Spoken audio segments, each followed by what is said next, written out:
पंजाब में इंतखाबात से मुतालिक फंड्स का केस। इलेक्शन कमीशन ने फंड्स से मुतालिक जवाब की तैयारी शुरू कर दी है। सुप्रीम कोर्ट को फंड्स वसूल ना होने से आगाह किया जाएगा। इलेक्शन कमीशन सुप्रीम कोर्ट में रिपोर्ट जमा कराएगा। चीफ इलेक्शन कमिश्नर की ज़ेर सदारत इजलास जारी है। तफसीलात जान लेते हैं बोल न्यूज़ के नुमाइंदे अकील अहमद से। अकील, अपडेट कीजिए।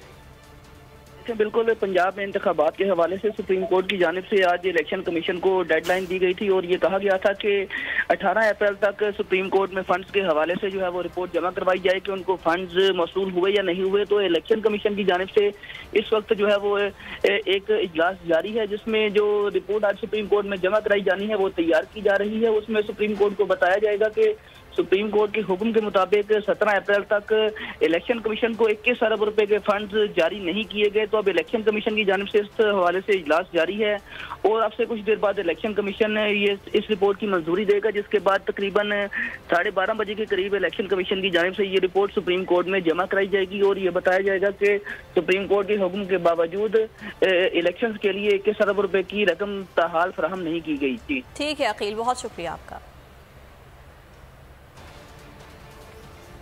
साबिक वफाकी वजीर दाखिला शेख रशीद ने ट्वीट किया है, अदलिया आईनी और कानूनी जिम्मेदारी इसी हफ्ते पूरी करेगी। शेख